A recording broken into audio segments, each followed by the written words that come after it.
Bonjour. Dans le cadre du Forum de l'enseignement supérieur Supermort, vous allez pouvoir assister à une conférence sur l'enseignement supérieur agricole, essentiellement les BTS qui se préparent en Bretagne, aussi bien en alternance qu'à temps complet.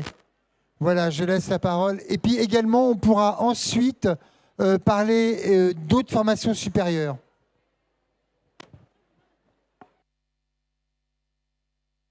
Bonjour, Olivier Lafiché, je suis coordonnateur de BTS dans un CFA agricole à Cosne, donc à l'est du département. Je vais passer dans un premier temps la parole à Jérôme, mon collègue, qui va vous présenter la première partie du diaporama qui porte plus sur la formation initiale. Bonjour, Jérôme Gaillard, proviseur adjoint au lycée Théodore Monod à L'Heureux. Du coup, on va vous présenter tout ça à deux voix. On parle un petit peu au nom de l'ensemble des établissements publics agricoles bretons. Et on s'est focalisé principalement sur les poursuites d'études après un bac, qu'il soit général, technologique ou professionnel, en BTS agricole. Mais en fin de diaporama, on évoquera aussi d'autres types de poursuites d'études qui existent dans les lycées agricoles. Du coup, vous voyez déjà des belles photos à l'écran, et puis sont marqués des mots-clés comme agriculture, agroalimentaire, laboratoire, aménagement, environnement, service. C'est toute une palette de métiers et de domaines qui sont accessibles avec les BTS agricoles.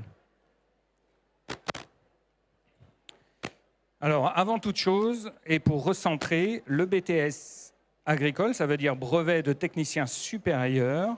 C'est un cursus d'études supérieures courtes. On entend par là 2 ans après le bac, qui peut se poursuivre en licence professionnelle pour une part non négligeable des étudiants de BTS. Et il y a même parmi les étudiants des jeunes qui continuent sur des masters ou sur des écoles d'ingénieurs après leur BTS.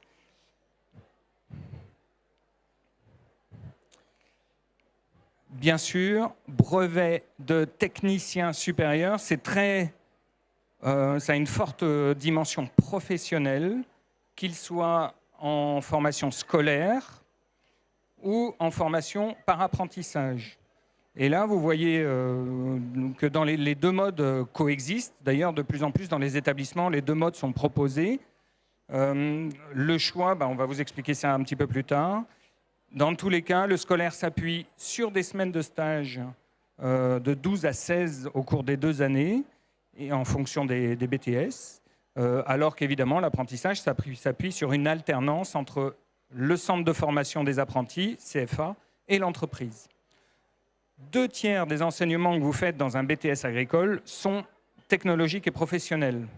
Ce qui veut dire qu'un tiers, je vous laisse faire le calcul, ce sera plutôt des enseignements généraux.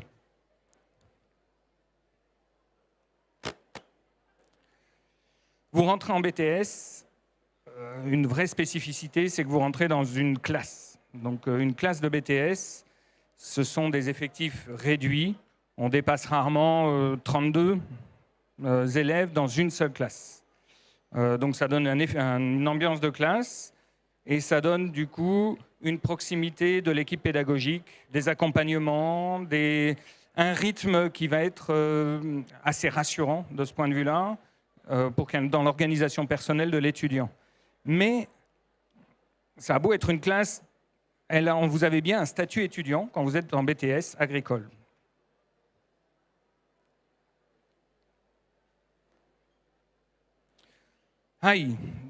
Maintenant, il faut se former. Vous vous formez avec des matières générales, de l'économie, des techniques de communication, de l'anglais, des maths, de l'éducation physique et sportive. C'est un bloc d'aller 1/3 des heures, 575 heures. Bon, ça dépend des BTS. Domaine professionnel, là aussi, il dépend complètement des BTS. Il compose 2/3 des heures. Donc là, vous avez quelques exemples. Par exemple, en aménagement, on n'a pas cité tous les BTS et toutes les filières et toutes les sections qu'il y a. Mais ça vous donne des idées, des matières professionnelles comme la zootechnie en production animale, l'agronomie ou la biologie, la chimie sont notés. En aménagement, évidemment, vous allez avoir de l'aménagement ou de l'agroéquipement. Et puis un autre exemple, c'est l'agroalimentaire qui est cité ici. C'est le génie alimentaire, le génie industriel, la biochimie, la microbiologie. Voilà. Vous vous projetez bien dans des matières professionnelles quand vous êtes en BTS. Ce BTS est évalué par du CCF. Tout le monde sait ce que ça veut dire. Non, contrôle en cours de formation. Ce sont des examens qui ont lieu pendant la formation et qui sont dispensés par l'équipe pédagogique à l'intérieur de l'établissement. L'autre moitié de l'examen, ce sont des épreuves terminales pour 50%.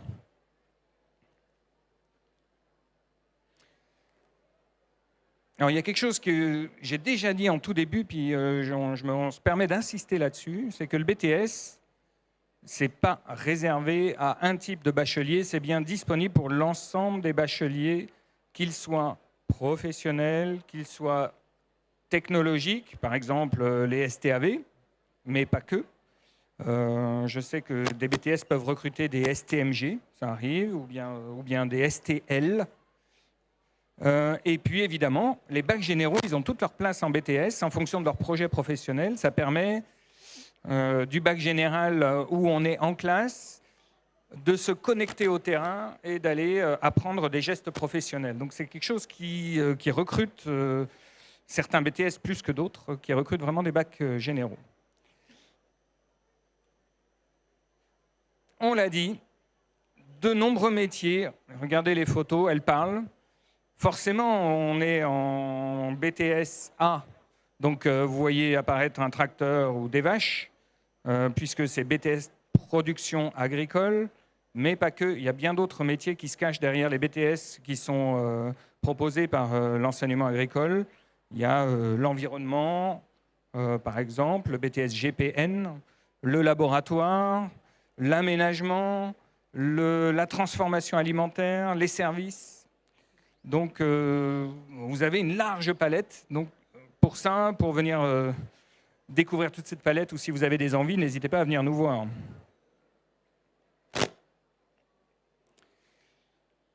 Alors, on a dit que c'était un diplôme, le BTS, mais il s'appuie sur des qualifications.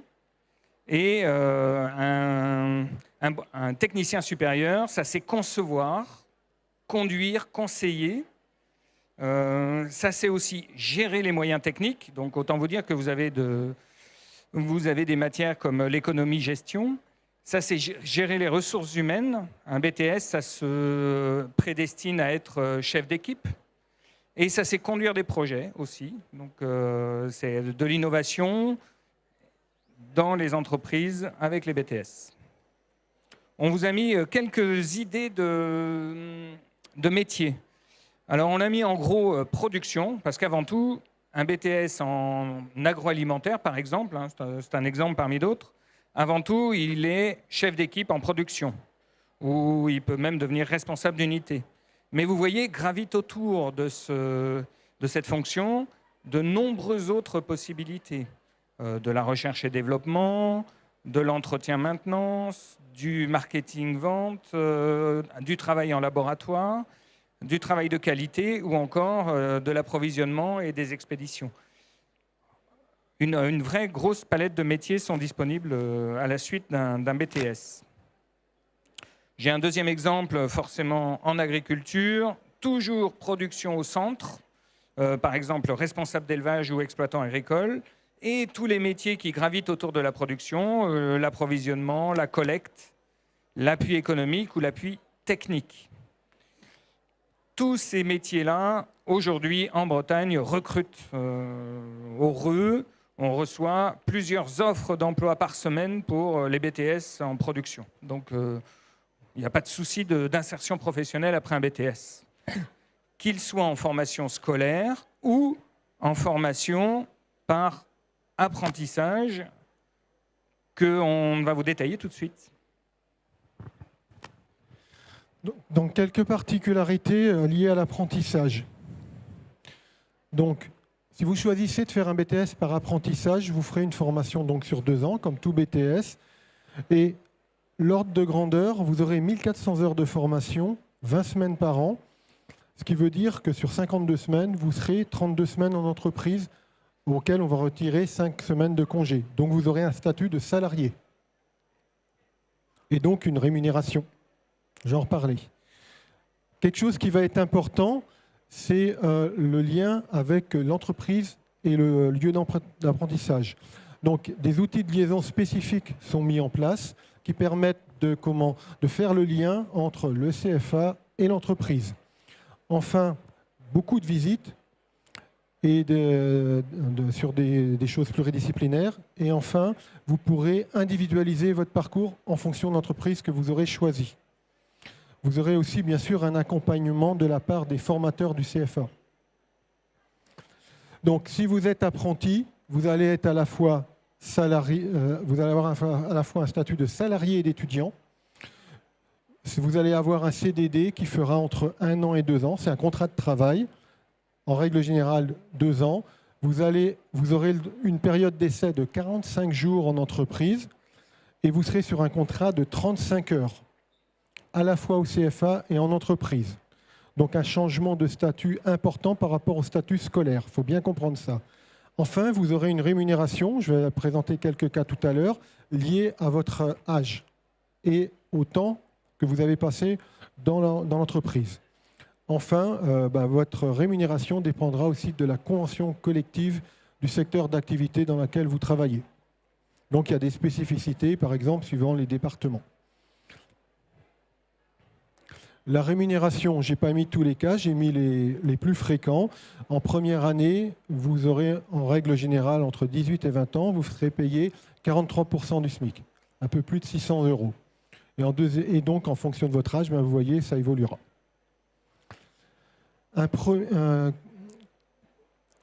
Quelques remarques qu'on a régulièrement concernant la formation. Est-ce que le diplôme est différent si je fais un BTS par apprentissage ou si je le fais en formation scolaire? Non, c'est exactement le même, c'est les mêmes modalités d'évaluation. Est-ce que c'est plus difficile de faire en scolaire ou en apprentissage? Non, c'est des parcours différents. Ce n'est pas tout à fait les mêmes qualités qu'il faut avoir pour faire en scolaire ou en formation initiale. On va en reparler un petit peu en fin de parcours, c'est important. Est-ce qu'un bon maître d'apprentissage, c'est compliqué à trouver? Non. Par contre, il faut s'y prendre suffisamment tôt. Donc là, on est en décembre. Pour une rentrée donc, au mois de septembre l'année prochaine, il faut commencer à s'en occuper maintenant.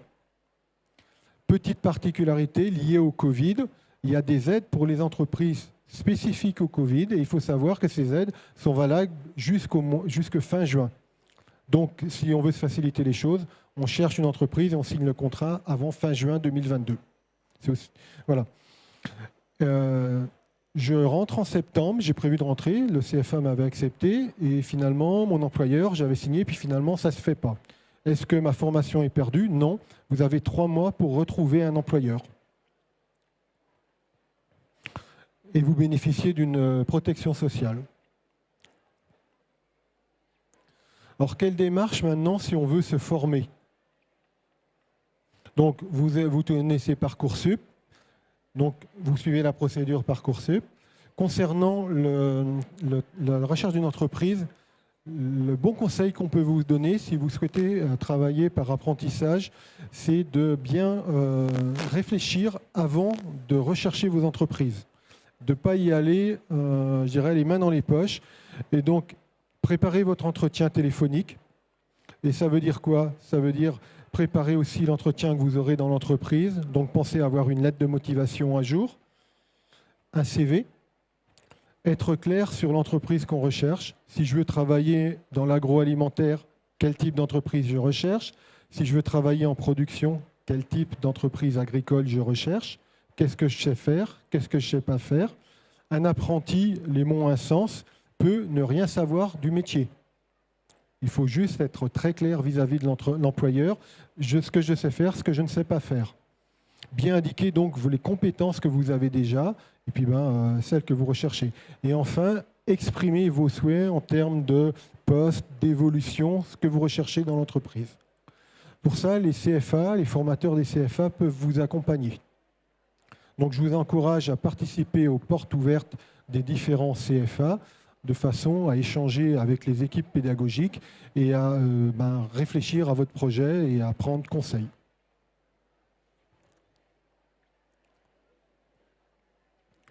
Pour finir, un petit rappel de la procédure Parcoursup. Donc actuellement, vous êtes dans une période de consultation. Du mois de janvier au mois de mars, vous allez choisir les entreprises, les formations qui vous plaisent. Vous allez faire donc votre choix en termes de formation. Entre mars et avril, vous classerez les formations et vous allez retrouver au niveau de la présentation le parcours. Vous aurez en général un entretien avec le centre de formation pour valider votre formation, pour vous donner des conseils par rapport au choix de votre entreprise et pour vous aider, si besoin, dans la recherche d'un lieu d'apprentissage. Les CFA ont des listes d'entreprises, de maîtres d'apprentissage, donc il ne faut pas hésiter à les solliciter. Voilà. Et puis bien sûr, pour confirmer l'inscription, il faut avoir le bac. Ça va de ça. Et donc, quand vous avez le bac, vous prévenez le CFA et puis après, les choses s'enclenchent. Quelques petits aspects pratiques pour conclure. Si vous êtes dans un CFA, il n'y a pas de frais de scolarité. Il y a une aide au permis de conduire. Si vous n'avez pas passé votre permis de conduire, je ne vais pas mettre toutes les aides, elle est de 500 €. Et selon les établissements, vous pouvez être interne, externe, demi-pensionnaire. Et selon les établissements, je vais prendre le cas de mon établissement, il y a des aides si vous êtes interne ou demi-pensionnaire et le coût est réduit. Voilà. Je laisse finir. Je prends le relais. Vincent, qui a fait un bac STAV, fait un BTS-PA. Hop, après son BTS-PA, il a passé le concours en apprentissage et est rentré en école d'ingénieur à Bordeaux Sciences Agro. Il est aujourd'hui conseiller Crédit Agricole.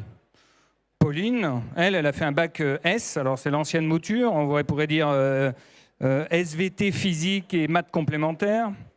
Elle est rentrée en licence professionnelle, elle a fait un BTS-PA, production animale, pardon, je dis PA, mais production animale. Elle a continué après avec une licence professionnelle conseil en élevage laitier, Les d'Angers, et maintenant elle est technico-commerciale chez Sanders. C'est une boîte qui vend des aliments pour bêtes. Céline, elle a aussi fait un bac S. Elle, c'était un profil un peu différent. Elle avait maths physique, et c'est tout. Mais elle est rentrée en BTS production animale. Elle a fait après le BTS production animale, on peut faire, on appelle ça une prépa post-BTS qui s'appelle la prépa ATS. Et aujourd'hui, Céline, comme plus d'un tiers des jeunes qui font la prépa ATS, est rentrée en école véto, vétérinaire à Maison-Alfort, et elle est devenue vétérinaire. Titouan, lui, il avait aussi un bac sciences et technologies de l'agronomie et du vivant. Il a fait un BTS qui s'appelle gestion et maîtrise de l'eau. Et maintenant, il travaille comme technicien en bureau d'études qualité de l'eau.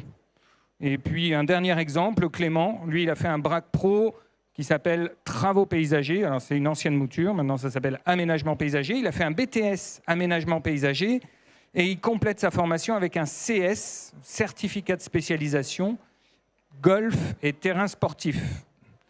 Donc, des parcours très variés, des origines très variées, des parcours plus ou moins longs, puisqu'on peut sortir tout de suite avec le BTS en emploi, ou bien avoir un petit peu d'envie pour continuer vers une autre, pour continuer ses études de manière un peu plus longue. Forcément, on l'a dit, Parcoursup, forcément, si vous avez des envies, vous venez, on vous invite, mais fortement, à faire les journées portes ouvertes, quelles qu'elles soient, parce que dans les lettres de motivation, il est important de mentionner que vous avez fait ça. Vous venez sur notre stand et puis vous faites les salons et les foires. Au fait, quand on vient en établissement agricole, est-ce que c'est parce qu'on est enfant d'agriculteur et qu'on veut devenir agriculteur ? Pas du tout. Les métiers, vous l'avez compris, sont très divers, avec la nature, l'eau, la forêt, l'agroalimentaire, le soin aux animaux, les productions, les labos, laboratoires, commerce. Est-ce que ce sont des orientations pour les garçons ? Eh bien non, il y a autant de filles que de garçons dans certaines formations. Et est-ce que la plupart des métiers du secteur agricole demandent peu de qualifications et sont souvent considérés comme une voie de garage pour ceux qui échouent dans leur scolarité? Pas du tout. Nous accueillons aussi en grand nombre des jeunes qui sont en formation supérieure, Bac+2, Bac+3, et qui se professionnalisent et qui peuvent continuer sur des parcours en ingénieur. Donc, on n'est pas du tout là-dessus. Et on a juste rajouté ça parce qu'on vous a présenté du coup la voie scolaire et la voie en apprentissage. Alors, qu'est-ce qu'il vaut mieux choisir, être un apprenti ou être un étudiant scolaire? Eh bien, c'est chacun en fonction de son appétence, de son envie d'être avec un contrat de travail, de l'envie d'avoir un petit peu de temps en tant qu'étudiant ou l'envie d'être plutôt inséré dans un monde professionnel avec derrière déjà un peu d'expérience qui va être valorisée quand vous allez rentrer sur le marché de l'emploi. Vous voyez, il y a du pour, du contre, l'un l'autre. Moi, j'ajouterais que d'un côté, en tant qu'apprenti, vous commencez à cotiser pour votre retraite, mais que de l'autre côté, en tant que scolaire, vous avez bien plus de 5 semaines de congé. Voilà, des petites choses que vous devez prendre en compte quand vous allez réfléchir à vos parcours. Et dans tous les cas, Parcoursup vous permet de déposer aussi bien des dossiers de demande d'apprentissage que des dossiers de demande de parcours en formation scolaire en parallèle, sans vous brider sur le nombre de vœux. Donc, vous posez pas de questions et allez-y. Merci pour votre attention. J'avais une question là que peuvent se poser certains élèves. On a vu une jeune tout à l'heure, profil atypique, je ne sais pas si elle s'appelait Céline, qui a fait un bac S, qui a fait un BTS, une prépa ATS, donc post-BTS, et qui est rentrée à Maisons-Alfort pour devenir vétérinaire. Est-ce que c'est un parcours plus facile que le parcours prépa veto? Comment ça se passe exactement? Alors, si vous avez un mot là-dessus. Un petit mot là-dessus.